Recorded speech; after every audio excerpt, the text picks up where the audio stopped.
गंगे माँ ने बुलाया ਤਾਂ मैं हरिद्वार ਚੱਲਿਆ ਆਇਆ। ਗੁਰੂਗ੍ਰਾਮ ਦੀ ਸਟ੍ਰੈਸਫੁਲ ਜ਼ਿੰਦਗੀ ਤੋਂ ਨਿਜਾਤ ਪਾਉਣ ਲਈ ਮੈਂ ਆ ਗਿਆ ਦੇਵ ਭੂਮੀ 'ਚ। ਸਫ਼ਰ ਦਾ ਮਜ਼ਾ ਤੁਹਾਡੇ ਨਾਲ ਸਾਂਝਾ ਕਰਾਂਗਾ, ਨਾਲ ਹੀ ਕੁਝ ਰੋਚਕ ਜਾਣਕਾਰੀਆਂ ਤੇ ਕੰਮ ਦੀਆਂ ਗੱਲਾਂ ਸਾਂਝੀਆਂ ਕਰਾਂਗਾ। ਆਪਣਾ ਐਕਸਪੀਰੀਅੰਸ ਜੋ ਮੈਂ ਤੁਹਾਡੇ ਨਾਲ ਸਾਂਝਾ ਕਰ ਰਿਹਾ ਤੁਹਾਡੇ ਲਈ ਕਾਫੀ ਕਾਰਗਰ ਸਿੱਧ ਹੋ ਸਕਦਾ ਹੈ, ਕਿਉਂਕਿ ਤੁਸੀਂ ਜੇ ਹਰਿਦੁਆਰ ਜਾਂ ਰਿਸ਼ੀਕੇਸ਼ ਦੀ ਜਰਨੀ ਪਲਾਨ ਕਰ ਰਹੇ ਹੋ ਤਾਂ ਤੁਹਾਡੀ ਕਾਫੀ ਹੈਲਪ ਹੋ ਜਾਏਗੀ।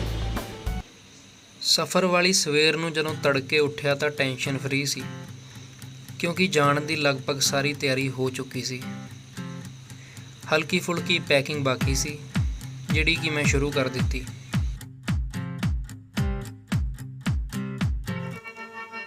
ਇਸ ਬੈਗ ਦੀ ਵੱਡੀ ਜੇਬ ਅੰਦਰ ਮੈਂ ਐਮਰਜੈਂਸੀ ਆਪਣੀ ਭੁੱਖ ਲਈ ਰਸ, ਡਾਈਟ ਨਮਕੀਨ, ਫਰੂਟ ਕੇਕ, ਥੋੜ੍ਹਾ ਚਟਕੋਰੇ ਟੇਸਟ ਲਈ ਬਿੰਗੋ ਟੇੜੇ ਮੇੜੇ, ਸੌਂਫ, ਐਨਰਜੀ ਲਈ ਥੋੜ੍ਹੇ ਬਿਸਕਿਟ ਵਗੈਰਾ ਪੈਕ ਕਰ ਲਏ। ਬ੍ਰੇਕਫਾਸਟ ਵਿੱਚ ਮੈਂ ਆਪਣੇ ਲਈ ਗਰਮ ਦੁੱਧ ਕੀਤਾ ਅਤੇ ਪਟੈਟੋ ਐਂਡ ਪਨੀਰ ਵਾਲੀ ਭੁਰਜੀ ਬਣਾ ਲਈ, ਜਿਸ ਵਿੱਚ ਮੈਨੂੰ ਜ਼ਿਆਦਾ ਸਮਾਂ ਨਹੀਂ ਲੱਗਿਆ। ਵੱਡਾ ਬੈਗ ਵੀ ਮੇਰਾ ਰੈਡੀ ਸੀ। ਬਸ ਫਿਰ ਕੀ ਸੀ, ਕੈਬ ਆਉਣ ਦੀ ਵੇਟ ਕਰਨ ਲੱਗ ਪਿਆ।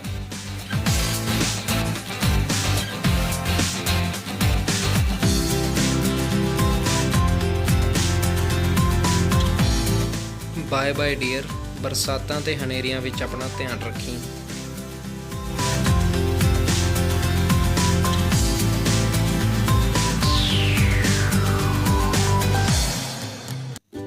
CNG ਵੈਗਨਾਰ ਨੇ ਹੌਲੀ-ਹੌਲੀ ਆਪਣਾ ਸਫ਼ਰ ਤੈਅ ਕਰਨਾ ਸ਼ੁਰੂ ਕਰ ਦਿੱਤਾ। ਰਸਤੇ ਵਿੱਚ ਕੁਝ ਬਿਲਡਿੰਗਾਂ ਦੇਖ ਕੇ ਗੁੜਗਾਉਂ ਮੇਰੇ ਪਹਿਲੇ ਦਿਨ ਦੀ ਯਾਦ ਆ ਗਈ। ਇਹਨਾਂ ਵੱਡੀਆਂ-ਵੱਡੀਆਂ ਬਿਲਡਿੰਗਾਂ ਨੇ ਮੈਨੂੰ ਮੋਹ ਲਿਆ ਸੀ।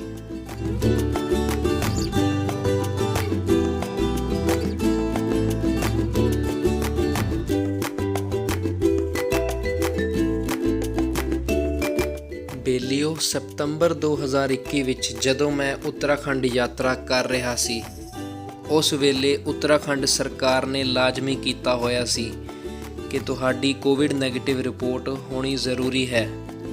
ਜੇਕਰ RT-PCR ਰਿਪੋਰਟ ਨਹੀਂ ਹੈ ਤਾਂ ਤੁਹਾਡੀ ਡਬਲ ਵੈਕਸੀਨੇਸ਼ਨ ਹੋਈ ਹੋਵੇ।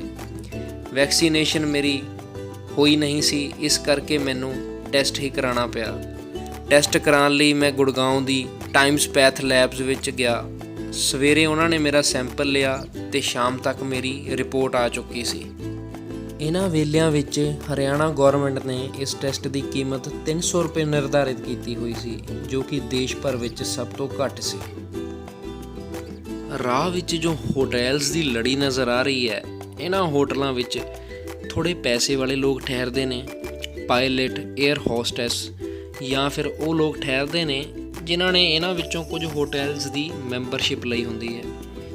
ਕੁਝ ਹੋਟਲ ਚੇਨਸ ਮਲਟੀਪਲ ਈਅਰਸ ਲਈ ਆਪਣੀ ਮੈਂਬਰਸ਼ਿਪ ਦਿੰਦੇ ਨੇ ਤਾਂ ਜੋ ਟਰੈਵਲਰਸ ਇਹਨਾਂ ਦੀਆਂ ਹੀ ਬ੍ਰਾਂਚਿਸ ਵਿੱਚ ਦੇਸ਼ ਵਿਦੇਸ਼ ਵਿੱਚ ਜਾ ਕੇ ਰੁਕਣ। ਇਸ ਤਰ੍ਹਾਂ ਦੀਆਂ ਮੈਂਬਰਸ਼ਿਪਸ ਲੱਖਾਂ ਦੀਆਂ ਹੁੰਦੀਆਂ ਨੇ। ਲਓ ਜੀ, ਨਵੀਂ ਦਿੱਲੀ ਜੰਕਸ਼ਨ ਵੀ ਆ ਚੁੱਕਿਆ ਹੈ ਤੇ ਇਹ ਮੈਂ ਚਾਈ ਟ੍ਰੇਨ ਦਾ ਵੇਟ ਕਰਦੇ ਹੋਏ। ਇਸ ਪਲੇਟਫਾਰਮ ਉੱਪਰ ਟ੍ਰੇਨ ਆਉਣ ਵਾਲੀ ਹੈ। ਇਹ ਟ੍ਰੇਨ ਹੈ ਜੀ ਦੇਹਰਾਦੂਨ ਸ਼ਤਾਬਦੀ ਐਕਸਪ੍ਰੈਸ। ਮੇਰਾ ਬੋਰਡਿੰਗ ਸਟੇਸ਼ਨ ਨਵੀਂ ਦਿੱਲੀ ਸੀ। ਨਵੀਂ ਦਿੱਲੀ ਤੋਂ ਇਸ ਟ੍ਰੇਨ ਦੇ ਚੱਲਣ ਦਾ ਸਮਾਂ ਹੈ ਸਵੇਰ ਦੇ 6:45 ਵਜੇ। ਇਹਦੇ ਵਿੱਚ ਮੈਂ AC chair car seat book ਕਰਵਾਈ ਸੀ, ਜਿਹਦੀ ਕੀਮਤ ਮੈਨੂੰ ਤਕਰੀਬਨ 500 ਰੁਪਏ ਪਈ ਸੀ। ਮਜ਼ੇ ਵਾਲੀ ਗੱਲ ਇਹ ਹੈ ਕਿ ਜਿਸ ਟਾਈਮ ਮੈਂ ਇਹ ਵੀਡੀਓ ਐਡਿਟ ਕਰ ਰਿਹਾ, ਇਸ ਟਿਕਟ ਦੀ ਕੀਮਤ 700 ਰੁਪਏ ਦੇ ਕਰੀਬ ਪਹੁੰਚ ਚੁੱਕੀ ਹੈ। ਮੈਂ ਸਲੀਪਰ, ਸੈਕਿੰਡ ਸਿਟਿੰਗ ਅਤੇ AC ਡੱਬਿਆਂ ਵਿੱਚ ਸਫ਼ਰ ਕਰਦਾ ਰਿਹਾ। ਬਸ AC ਚੇਅਰ ਕਾਰ ਦਾ ਸਫ਼ਰ ਕਰਨਾ ਰਹਿੰਦਾ ਸੀ, ਉਹਦੇ ਉੱਤੇ ਵੀ ਚੈੱਕ ਮਾਰਕ ਲੱਗ ਗਿਆ। जिंदगी एक सफ़र है सुहाना, यहाँ कल क्या हो किसने जाना। ट्रेन ਦੇ ਸਫ਼ਰ ਦੀ ਇੱਕ ਖਾਸ ਗੱਲ ਇਹ ਲੱਗਦੀ ਹੈ ਕਿ ਵਿੰਡੋ ਸੀਟ ਤੋਂ ਜੋ ਬਾਹਰ ਖੇਤ ਖਲਿਆਣ ਤੇ ਹਰਿਆਲੀ ਨਜ਼ਰ ਆਉਂਦੀ ਹੈ, ਉਹ ਜੀ ਖੁਸ਼ ਕਰ ਦਿੰਦੀ ਹੈ।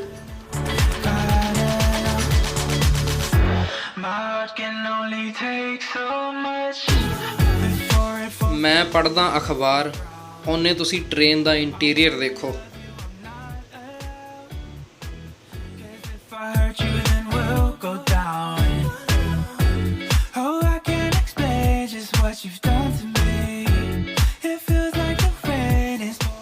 ਵਧੀਆ ਕਰ ਰਹੀ ਹੈ ਦਿੱਲੀ ਸਰਕਾਰ।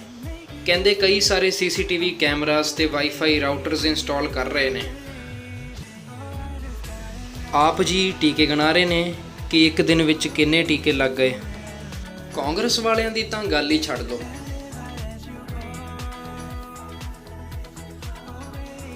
ਪੰਜ ਕੁ ਘੰਟੇ ਦਾ ਮੇਰਾ ਰੇਲ ਗੱਡੀ ਦਾ ਸਫ਼ਰ ਵਧੀਆ ਬੀਤ ਰਿਹਾ ਸੀ।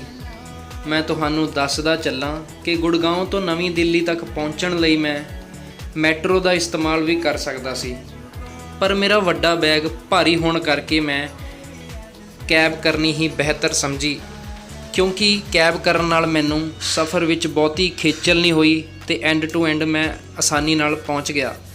ਜੇ ਮੈਂ ਮੈਟਰੋ ਕਰਦਾ ਤਾਂ ਮੈਨੂੰ ਬੈਗ ਇੱਧਰ ਉੱਧਰ ਕਾਫੀ ਚੱਕਣਾ ਪੈ ਸਕਦਾ ਸੀ। ਜੇ ਮੈਂ ਉੱਤਰਾਖੰਡ ਕੁਝ ਕੁ ਦਿਨਾਂ ਲਈ ਚੱਲਿਆ ਹੁੰਦਾ ਤੇ ਮੇਰੇ ਕੋਲ ਸਮਾਨ ਘੱਟ ਹੁੰਦਾ ਤਾਂ ਮੈਂ ਮੈਟਰੋ ਹੀ ਕਰ ਲੈਂਦਾ, ਕਿਉਂਕਿ ਮੈਟਰੋ ਕਾਰਡ ਬਣਿਆ ਹੋਣ ਕਰਕੇ ਜੋ 50-60 ਰੁਪਏ ਮੇਰਾ ਕਿਰਾਇਆ ਵੀ ਲੱਗਦਾ ਉਹਦੇ ਵਿੱਚ ਵੀ ਕੁਝ ਛੂਟ ਹੋ ਜਾਂਦੀ। ਪਰ ਗੁੜਗਾਉਂ ਵਿੱਚ ਮੇਰੀ ਲੋਕੇਸ਼ਨ ਤੋਂ ਲੈ ਕੇ ਨਵੀਂ ਦਿੱਲੀ ਤੱਕ ਕੈਬ ਵਿੱਚ ਪਹੁੰਚਣ ਦਾ ਮੇਰਾ ਖਰਚਾ 300 ਰੁਪਏ ਹੋਇਆ। ਇਹ ਵੀ ਬਹੁਤ ਘੱਟ ਹੈ। ਇਹ ਖਰਚਾ 600-700 ਤੱਕ ਵੀ ਪਹੁੰਚ ਜਾਂਦਾ ਹੈ। ਪਰ ਮੇਰੇ ਕੋਲ ਐਮਾਜ਼ੋਨ ਰਿਵਾਰਡਸ ਸੈਕਸ਼ਨ ਦੇ ਵਿੱਚ ਅਕਸਰ ਊਬਰ ਦੇ ਕੂਪਨ ਮੈਨੂੰ ਮਿਲ ਜਾਂਦੇ ਨੇ, ਜਿਸ ਦੇ ਨਾਲ ਕਿ 75 ਰੁਪੀਸ ਤੱਕ ਤਾਂ ਆਫ ਮੈਨੂੰ ਮਿਲ ਹੀ ਜਾਂਦਾ ਹੈ। ਇਸ ਤੋਂ ਇਲਾਵਾ ਮੈਂ ਇੱਕ ਮੈਜਿਕ ਪਿਨ ਐਪ ਯੂਜ਼ ਕਰਦਾ, ਉਸ ਉੱਤੇ ਵੀ ਮੈਂ ਊਬਰ ਦੇ ਵਾਊਚਰਸ ਖਰੀਦ ਸਕਦਾ। ਸਹਾਰਨਪੁਰ ਰੇਲਵੇ ਸਟੇਸ਼ਨ ਉਤਰ ਕੇ 2 ਕੁ ਸੇਬ ਧੋ ਲਏ ਜਾਣ। ਟ੍ਰੇਨ ਦੇ ਅੰਦਰ ਇੱਕ ਹੋਰ ਝਾਤ ਮਾਰੋ।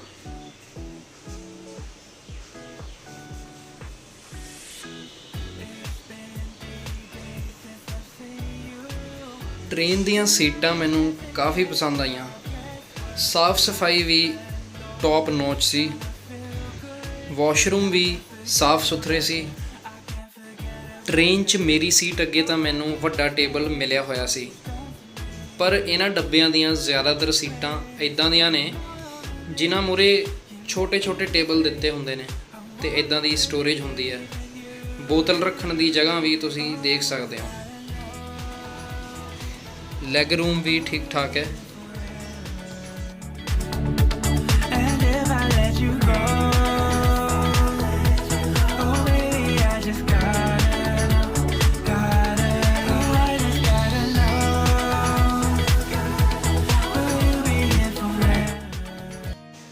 ਗੰਗਾ ਦਵਾਰ ਦੀ ਪਾਵਨ ਧਰਤੀ ਉੱਤੇ ਪੈਰ ਪੈ ਹੀ ਗਏ। ਹਰਿਦੁਆਰ ਜੰਕਸ਼ਨ 'ਚ ਇਹ ਇੱਕ ਮਹਾਦੇਵ ਦੀ ਪ੍ਰਤਿਮਾ ਲੱਗੀ ਹੋਈ ਹੈ। ਮੈਂ ਅਕਸਰ ਬਿਨਾਂ ਐਡਵਾਂਸ 'ਚ ਹੋਟਲ ਬੁੱਕ ਕਰਾਏ ਹੀ ਘੁੰਮਣ ਲੰਘ ਜਾਂਦਾ। ਦੇਖਦੇ ਹਾਂ ਇਸ ਵਾਰੀ ਕਿੱਥੇ ਠਹਿਰਨਾ ਹੁੰਦਾ।